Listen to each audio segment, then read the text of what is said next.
everyone, thank you so much for joining us on Joyasonyelive this beautiful evening. It's Friday, and for those of you who follow the program, it's the Buy Naija hour here on Joyasonyelive. And today we are talking about women as drivers in industry, trade and investment of Nigeria. Despite representing half of the world's population, women and girls still face so many challenges that make them only able to contribute 37% of the global GDP. Yet, experts will continue to say that an economy cannot operate at its full potential if half the population cannot fully contribute to it. And that is what Apostle Willie, chairman Buy Naija project, wants us to talk about today. It's fantastic to have you join us on the program. Yeah, good evening, Joy. And you're a woman. And I'm a woman. The more reason why I'm excited that we'll talk about industrious woman. So we want to celebrate women today. Right. Though it's not Women's Day. But every day is Women's Day. We don't need anybody to give us a date, right? That's right. Yeah, we can do it at our pace. So I feel like celebrating women every day because they drive the economy. We will get to that. You have said it all. You feel like celebrating women. I will get to why you feel like celebrating women. We know as a woman, we always think for ulterior motive. Do you have anything other than being just a he for she? First, I love my late mother so much. She was very industrious. She was a good trader. And she was a good investor. She invested in the children. My father did his best. He invested very much. And my mother supported seriously. She never rested for a single day. Right. And I've seen so many women supporting their families, their children, especially those who are widows. Okay, let's go for a short break now. We have so much to discuss. Women as drivers in industry, trade and investment of Nigeria. We'll be right back after this short break. This is Joyasonyelive.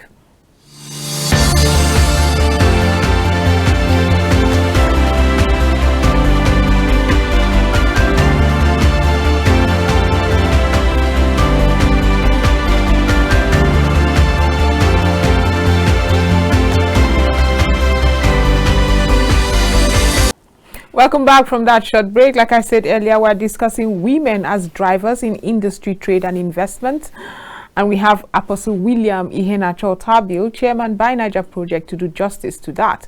I mean, the gender parity must be fixed, especially in Nigeria, as the economy is suffering. Half the world is contributing just 37%. Now to you, why do you think that women can give more to our GDP? In the first place, God configured women to be helpmates to the man. It doesn't matter your religious divide, but naturally we can see that every nation, every tribe, every set of people is the women that actually drives the economy.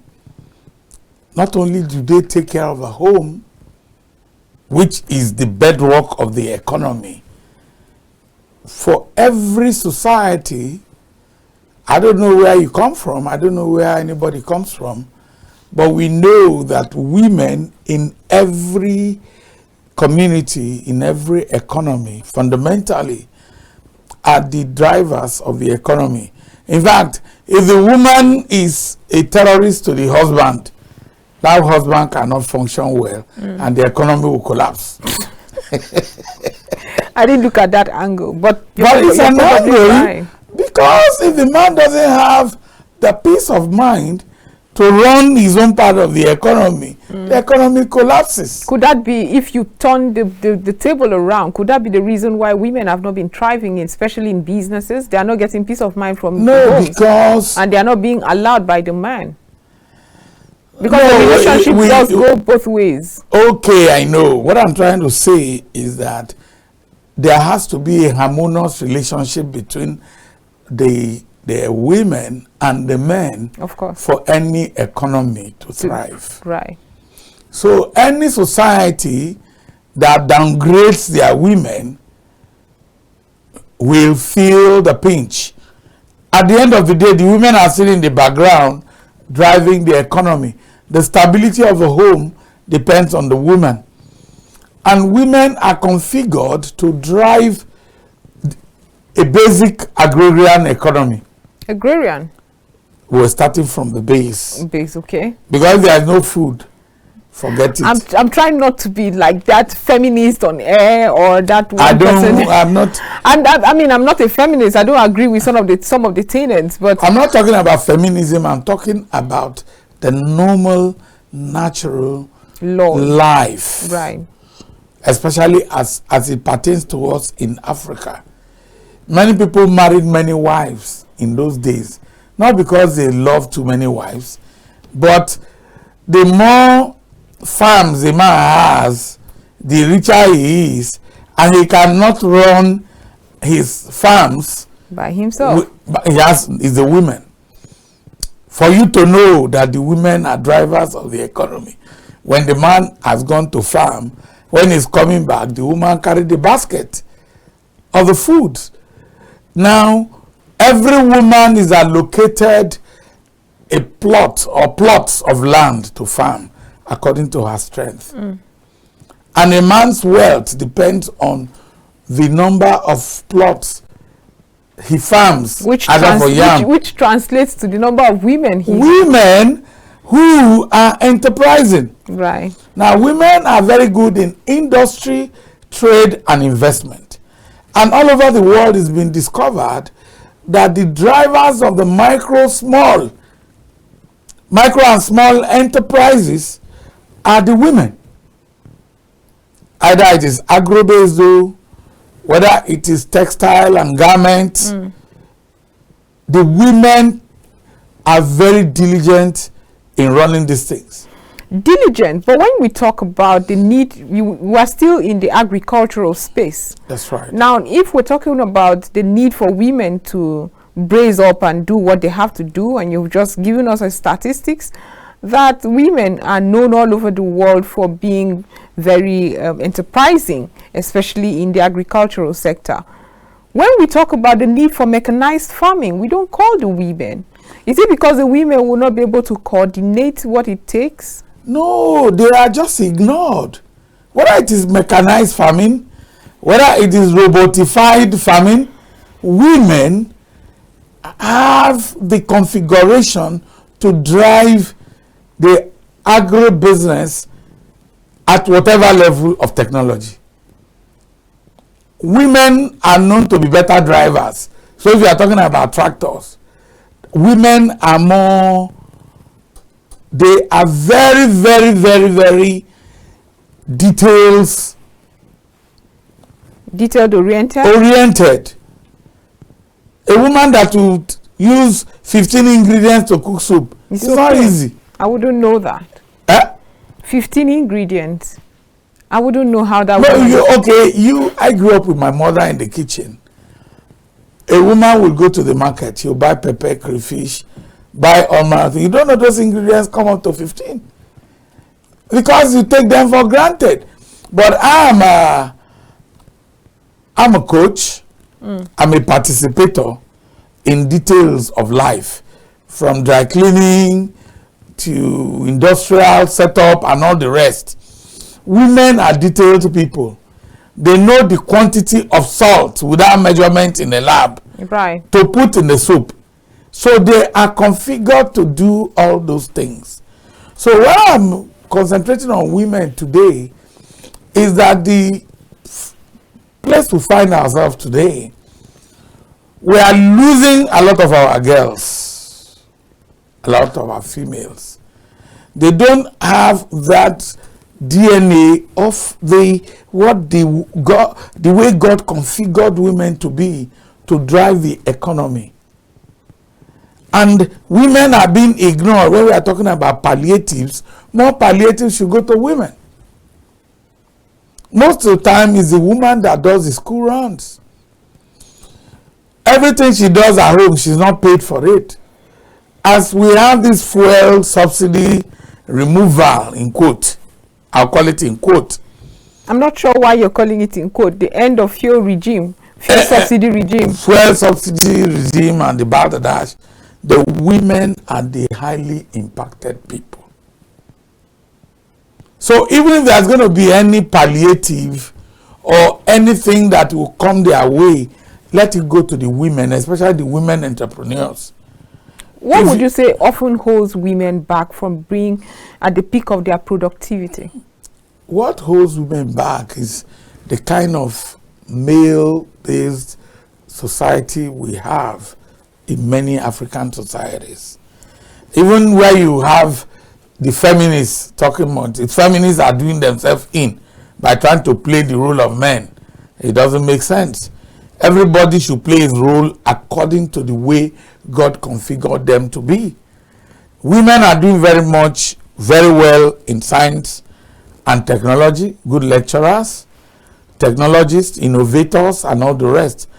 But we need to, first of all, recognize women as drivers of industry, trade, and investment. So gender-targeted concentration on women will help us in this day in the development of Nigeria and Africa. With gender-targeted interventions. Right. What has been happening to the many gender-targeted interventions? We will be hearing so many empowerments to the women that the men are beginning to feel like, I discovered something in Kano. I went to do a program on sustainable women empowerment.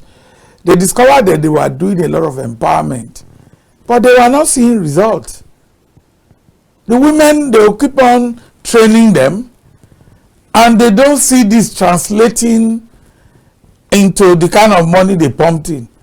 And I got there and I discovered that issue of packaging, even the women packaging themselves, competing globally in how they look and what they do, packaging their products and having a new paradigm shift of who they are without offending any religious whatever. And 3 years after, or 2 years after, I went back to the same Kano, and these women were transformed. Why? They followed the advice and the counsel of packaging themselves, packaging their products, because you can't package your products when you yourself you are not packaged. You didn't package yourself well as a manufacturer and a trader. How can you package your product? It's the same paradigm. It's a total paradigm shift. And these women were totally different. They saw me as their daddy. And they were different. They look good. They smell good. Their products were better and can compete anywhere globally. So women should be given a sense of worth. That's why you find a lot of women, irrespective of religion, performing very well in the international space, if they are given the chance. So how about the rural women? They should have the same perspective. They should receive a lot of support. If you go to a town like Nnewi, part of the settlement for women when you marry a woman is to buy a bike. A bike? Yes. So if you enter Nnewi town, you will see a lot of women and some other towns having bikes in the hold up, carrying about 3 or 4 children on the back for school runs. A car is expensive. Maybe the only car in the house, the man has gone to work. The woman rides a bike, finishes, and goes to her shop. The husband has a shop. The woman has a shop. So everybody's working. Just like in those days and even today, the man has some plots of land, he's farming, mechanized or not mechanized. The woman has her own plots too. So she's contributing to the economy of the family. So in our industrial development plan, it's not just empowering the women, but knowing that there are things that women can do particularly well. If you go to the roots, let's just take an agro-based economy. you will discover that the women, not only do they take part in the production, they are part of the processing. And they are part of the trade. They are part of the investment. I remember very well that when I need money, I'll tell my mom, I need some money. She will tell me the money belongs to cooperative or the association. Right. So it's not her own. So no matter how bad she knows exactly what to do with it. So she is the lender of the last resort. There is some money tied up somewhere she will bring out. When my dad wants to pay school fees, saved for the purpose. Yeah, she will bring it out and tell my father that it is the money of the union or association. So you must return it by month end. And my dad will agree. And she's the lender of a last resort. She will now add to some of our needs and school fees and pay. And don't forget those things. So in this day that we are doing micromanaging of our life in Nigeria, let's stop speaking of the big grammar, GDP. What makes up the GDP? The women's contribution will increase the GDP.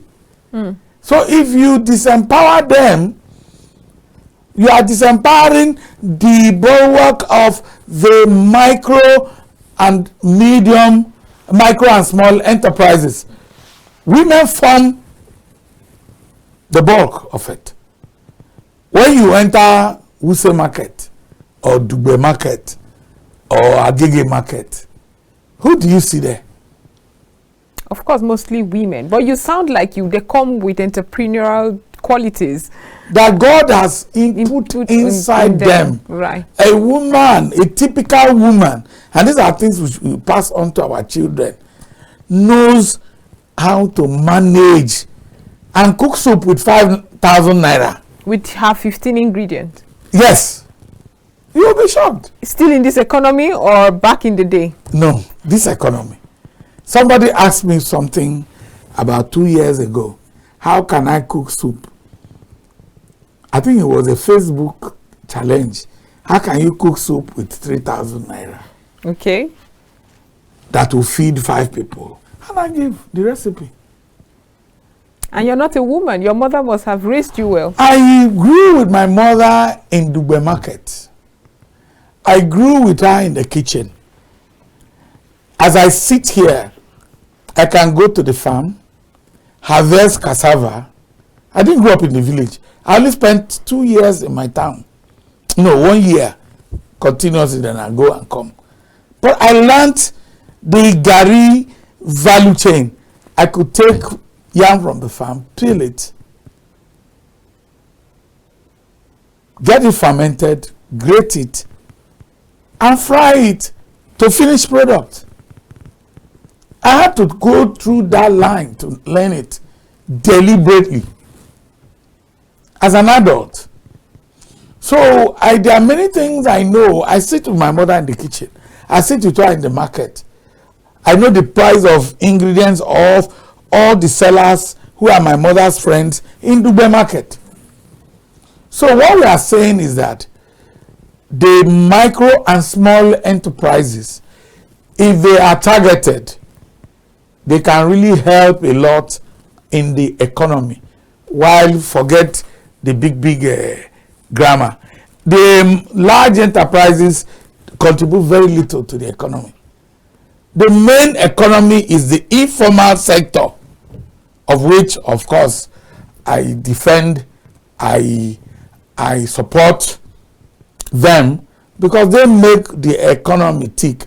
The day all these small people fold up, Nigeria crashes. Nigeria crashes. That's why I said the transportation that will move goods from the rural areas to the cities should be subsidized. There is subsidy everywhere. America subsidizes their farmers, even to the point that if prices are somehow, they throw away the products to stabilize global prices. They subsidize their farmers. Sometimes farmers are paid not to produce. So why would you say there is a subsidy somewhere? People subsidize their people everywhere. The Americans and Europeans are subsidized. Number one, with cheap black labor from slavery. Number two, unfair pricing of African products.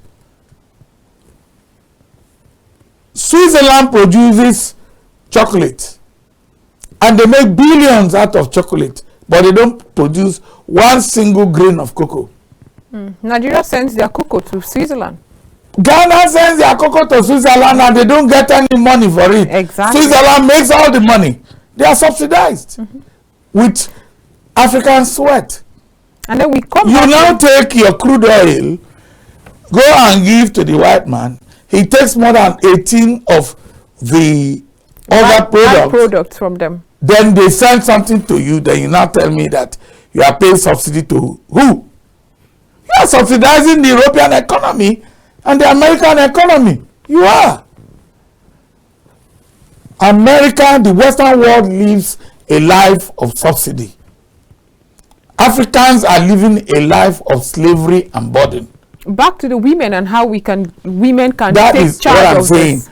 The total society needs to subsidize women to increase their productivity. Okay, have you exhausted the agricultural sector and the women contributions? I cannot exhaust it.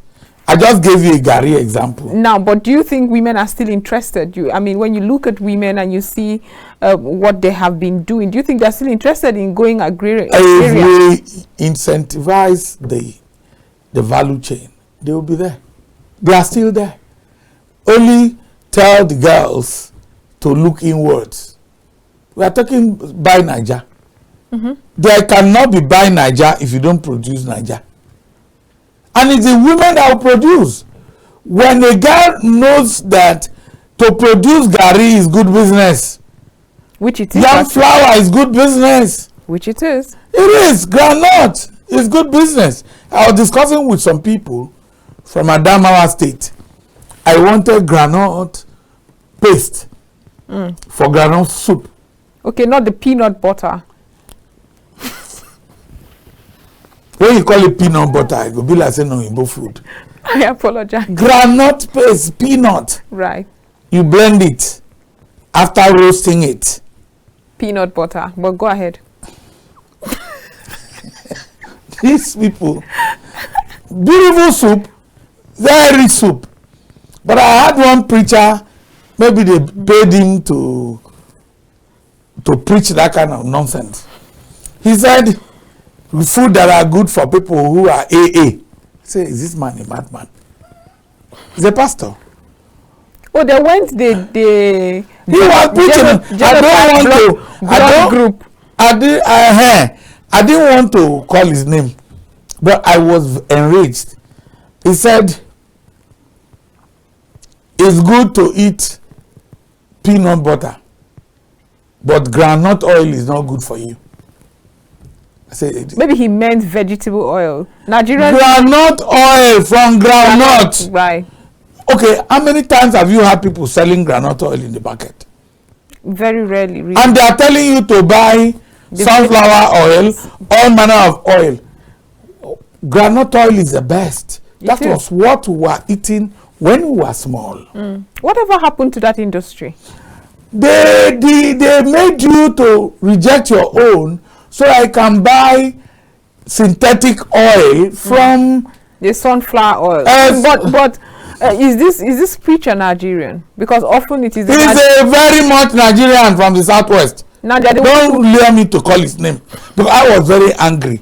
Because they discourage you from buying. The journalist in me wants to get to the end of this. No, I don't want to quarrel with him, because that means I'm dragging him. No, because if I know this person, I would only know if he has a medical background to back up. He doesn't have. He's just a pastor he's doing real estate business. He's building estates up and down. Right. He has a very big name. What did he go to attack our peanut oil? He said peanut butter is good because many people import peanut butter. But you can get your peanut butter from Adamawa State, from Niger State, from anywhere they produce groundnut. Now, do the Adamawa State people and the people where they produce groundnuts, where you have just mentioned, understand the market, the potentials, the economic? That is why we want to make them to look inwards. Then let the young girls package this and export. There's an export market for peanut butter. There's internal market you can use to cook peanut soup or stew. At least I know that. You know that. But what have you done about that? Apart from giving the platform to talk about the potentials in it? That's right. You cannot underestimate what I do. No, I cannot. That would be very dangerous. But it's a good time to go for a break. Apostle William Otabil. This is still the By Naija. I will go for a short break and come back. As you may have noticed, it's quite interesting, but we still have so much to discuss. I mean, talking about the women as drivers in industry, trade, and investment in Nigeria. We'll be right back.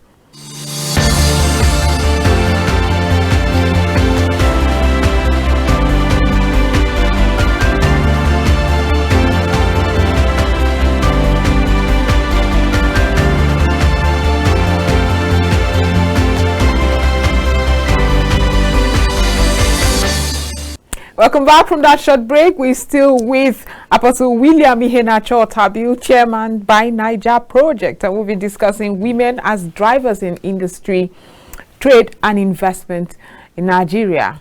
What can we do to empower and amplify the activities that women already do in that space? How can we get them to better the global GDP? In fact, we're going far when we say global, the Nigerian GDP.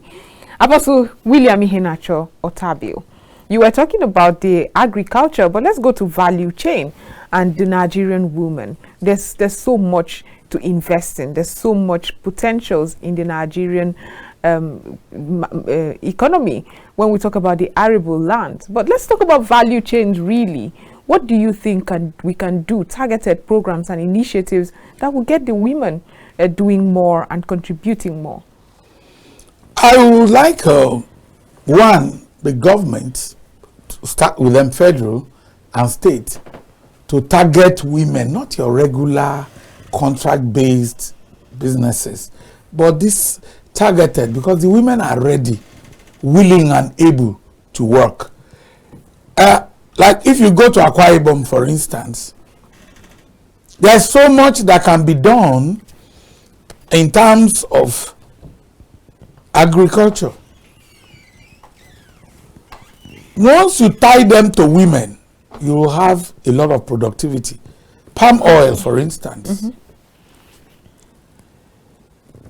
Government can, or they have, and they can, and they are willing to set up palm plantations that the women are not able to set up. Then you apportion part of those plantations to the women for the value chain. Harvesting, production of palm oil, palm kernel, the shell of the palm kernel. The shell of the palm kernel? Yeah, they use it to do brake pads. Oh, really? Yes. Then the palm kernel oil is for soap. It's also for export. Everything that comes out of the palm is money. Everything that comes out of the palm is money. Whether it is coconut or the shell of coconut is also used in doing brake pads. Coconut oil is big money. It is. The coconut cream is big money. In the pharmaceutical industry, in everywhere, it is money.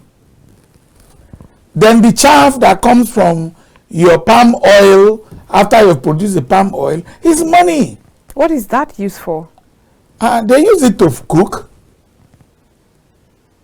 They use it to produce energy. They use it to cook, and they use it to do many other things. They use it to do foot mat. Plenty of things that comes out of the palm. So that value chain is endless. It's plenty. And any state, like I said, Akwa Ibom, I know why I mentioned Akwa Ibom, because Akwa Ibom, the state government deliberately planted a lot of coconut trees. And if you go to the Ikotekpene axis, to Kanafu and all the rest, they have a lot of palm plantations there. Up to my area in Abia State, you have Abia palm. Exactly. So if you target women to take care of when the men have done the hard job of bringing down the palm or cutting it, trimming and all the rest, the women take care, they can take care of the whole value chain, then get them equipment. And you are sure that if you give women loan, it will be known worldwide that women pay back loan better than men. So when we are talking about industrial revolution, it's not rocket science. It's just there. Legislators, if they choose and have good advisors and consultants, they can empower their women, and women don't forget. Women don't forget. It's like a marriage. When you empower a woman, it's like you married her. Exactly. But you have always commended the work of the Ministry of Industry, Trade and Investment. I know I can even tell you episodes where you seem to be content with the work they've been doing. But you also can ramp it up. Exactly. Now, what are they doing? Are there targeted initiatives? I mean, I don't want to narrow it down to that ministry. However, what is the government of Nigeria? It's only targeted. I'm talking about targeting now. I know that government is a continuum and is also a shifting sand. It depends, regime go, regime come, different emphasis. But I believe that the new Nigeria I want to build now, we cannot deceive ourselves. Women are a major driver, like our topic says today, of industry, trade, and investment. I want us to focus more on them, and I believe that the Federal Ministry of Industry, Trade, and Investment will become more gender targeted in terms of industry, trade, and investment, because everybody agrees and know that women are the best drivers for these things. I've mentioned Gary, I've mentioned peanuts, that is groundnut. I want to see groundnut oil come back. Stop importing this all manner of oil that we import. We don't even know where they are coming from. Why can't there be a massive groundnut oil production? Well, while you say there should be a massive groundnut oil production, is there appreciation for groundnut oil production? Because everybody now knows the vegetable oil. But that is the problem. We started with groundnut oil. Oyinbo wants you to import from them. Why don't we go back? We are talking about looking inwards. And this will create massive jobs for the women. There are some communities where they cook with coconut oil. In West Africa here, because they have plenty of coconut. In Togo, Benin, Ghana. So coconut oil is anti-cancer. Palm oil has so much to give. But the colonialists discourage you because you have advantage in that. That they are telling me in the Philippines and Malaysia that planting of palm trees is endangering orangutan. What kind of madness is that? Because they know your palm oil can sustain the whole of Africa. So you will not be buying some things you need. It's like cannabis. Cannabinoid oil is one of the most precious oils that has medicinal value, but they made you to throw away cannabis because some people smoke. It becomes recreational for some people Because they smoke it. Why would you smoke? Have you seen anything they smoke that is not poisonous? No. Go and smoke any other thing now. But if it is well preserved, cannabis, the whole value chain in cannabis is plenty money.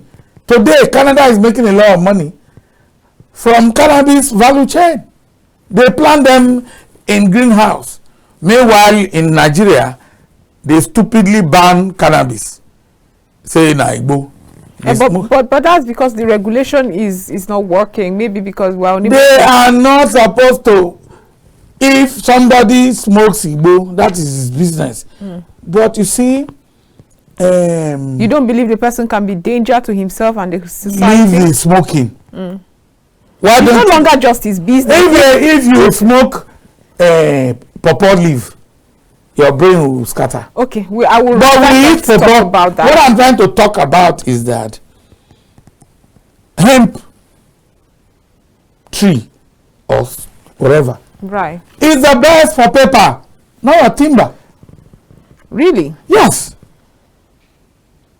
That's apart from the pharmaceutical. I know about the pharmaceutical. Apart from the oils, hemp stem is the best for paper. It's cheaper, it's faster. So we don't need to cut down trees.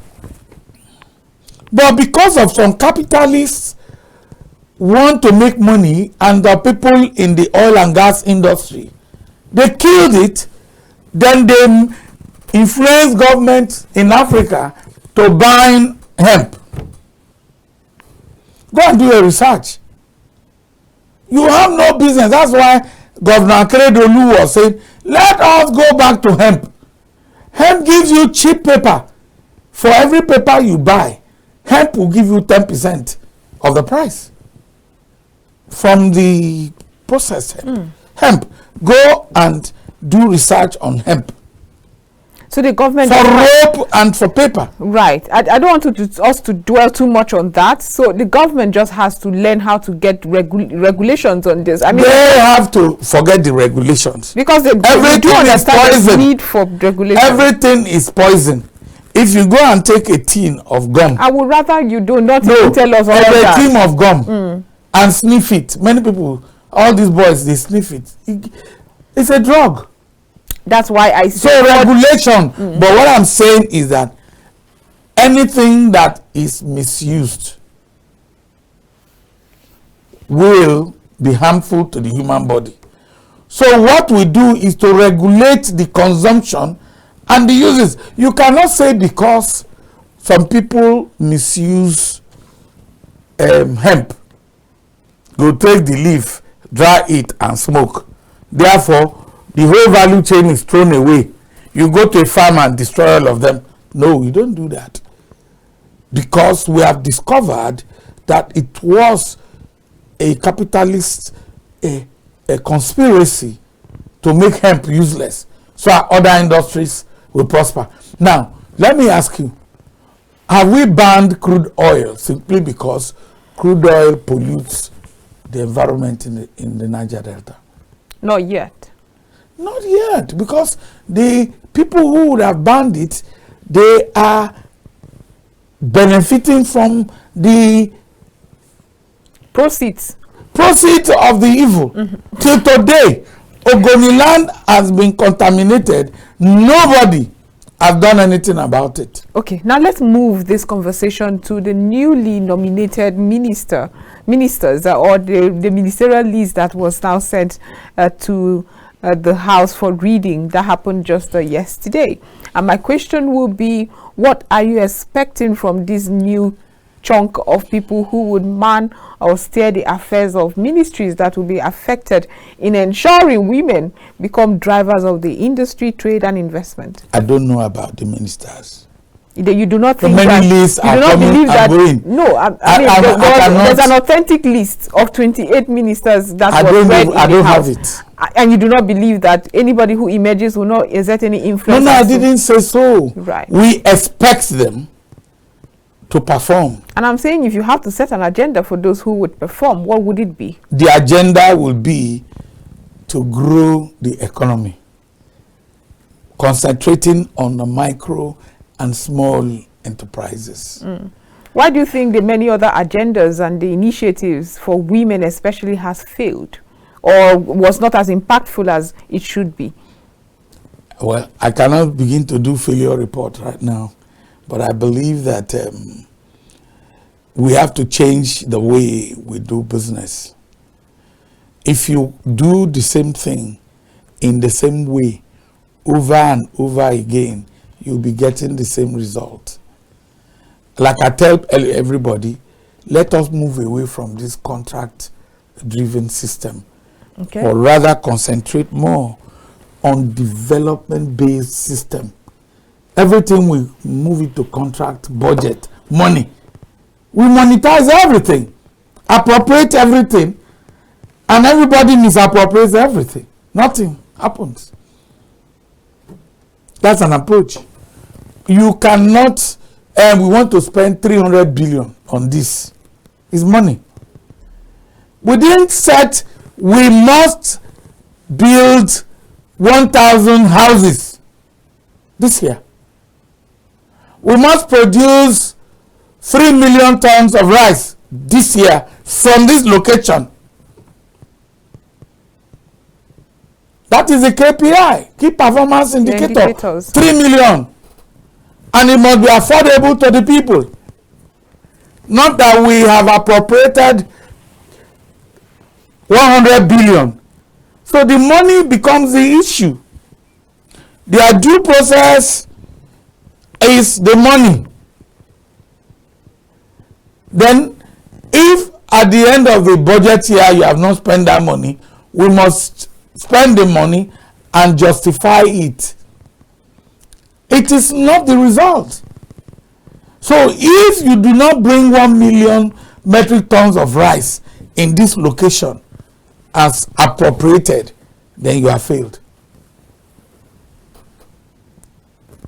It's a different paradigm. Productivity based. We are not talking about productivity or result oriented. We are talking about money. So everybody is looking for a juicy ministry, a juicy parastatal, where they will make money. It has nothing to do with productivity. So we have to become a development-based polity. Right. That is my advice. There's nothing I want to talk in this world that will change their result if the paradigm is the same, if the operating system is the same, and everybody is still talking about money. And we appropriated 100 billion. What did the 100 billion produce? What did your 3 trillion naira, what is supposed to achieve? So when we begin to go to the achievements, the productivity, the development. We've really not been good at following up with the key performance indicators. Nothing. So how are we going to ensure it? I mean, with the dire statistics of food insecurity, that impending food insecurity that analysts or experts keep rubbing in our faces, it's more important than now to get it right. So how do we ensure that everything is into perspective? There's a roadmap or there's a goal. One, you must get the right people who are development oriented, not paper qualification. There are many people banding paper up and down. That is what put us in this shit. In this quagmire. I'm very sorry for my language. It is a quagmire. Right. So we need to change our paradigm. We must be development oriented. Key performance indicators must come to play. If you are a minister, what do we expect of you? If you do not set a standard for the minister, he will just be enjoying the perks of office and be very busy going to FEC meeting every Wednesday and looking at the budget. We should look away from the budget. Let's look at the key performance indicator. What are we supposed to achieve? In the first 1 year, this is what we are looking at. If it's agric, rice production, rice processing, rice packaging, access to rice by the citizens, at what price? We're talking about coconut, we're talking about cocoa, we are talking about crude oil. What are we doing about processing of crude to products? Do we continue to take crude oil to foreign lands to process and bring back and dash them the rest of the things which we will still import with foreign exchange? And you are telling me you are running government. Which government? Little children can bring out money to go and buy akara in the market now. There's no big deal about drilling oil and sending it abroad. You have not done any government. You've not done any job. It is when you now process it, add value to the economy, add value to the products, create jobs, create wealth, that you've done any job. If not, let the little boys get the oil and refine it and we buy from them. Stop telling me big grammar and you are still taking crude oil abroad to refine in 2023. When we found crude oil since 1950 something in Nigeria. So you don't tell me that's nothing. So for a new Nigeria to emerge, right, we have to change our operational paradigm. Our operating system has to change. You don't go refine oil outside and tell me about oil subsidy. It doesn't make sense. I can't produce palm oil here and you are not doing anything about it. And we are importing palm oil from Malaysia that took seedling from us in the first place. We can't be buying vegetable oil. Is palm fruit not palm oil? Is it not vegetable? Is coconut oil not vegetable? Why you? How about groundnut? Groundnut not be vegetable. Groundnut oil. If you empower them in Adamawa, in Plateau State, in Nasarawa, in Kebbi, plenty of groundnut in Kano. Why did you have groundnut pyramids before? What happened to them? I should ask you, it was in your generation that we started the groundnut pyramid. I didn't get to see them. But your generation ate all the groundnut. they disappeared. That's what I'm saying. And now we are at the mercy of who brings in peanut butter. We are not at the mercy of anybody. We are the one that is at the mercy of ourselves. Why would somebody not be talking about groundnut? Everybody is drinking crude oil now. How about groundnut? If you produce enough groundnut, we will export groundnut oil to people. We'll export coconut oil. We'll export palm oil or just oil. And women can handle it. Sometimes I believe that sometimes it's good to sack all the men and put the women there. Oh, really? Because the mothers, these market women will run the economy better than they will come and speak grammar. I'm a professor. I have PhD on this. And the economy is dying. PhD debt. I will say it openly. What have we achieved? With all the many credentials. Yes. This is a credentials-based generation that I'm unfortunate to belong to. Somebody called it a failed generation. I said yes. So let some of us begin to apologize and redeem my generation. And the young ones don't even want to know. They don't want to come to power. Somebody say the old people should go. Some of the young people, I look at them and say, you cannot be better than your father you learned from. Because you are still monetized your brain from the little politics they played these few days. You see that they are empty. They are already monetized in their mentality. So we have to become production and development based in our polity. Okay, so for the young ladies that are listening to you right now and wondering where to turn to, and they're screaming that there's unemployment in Nigeria, it has gone 20-something%, 30-something% in Nigeria, what would you say they do to start doing what they can, especially in the trade, industry, trade and investment sector? I've met a lot of ladies who are trying their best. They should stop having an entitlement mentality. You see, one of the biggest disasters that any young person can have is to have an entitlement mentality. That once, you know, when it started in my time, when people believe that once you are a graduate, there should be a job for you. Why don't you create jobs? Somebody asked me a question. He said, okay, I noticed that you have not worked for anybody. I've been an entrepreneur from childhood. And that's the way God created man. Not to be looking for who will give you white collar job or blue collar job. But everybody now get black collar.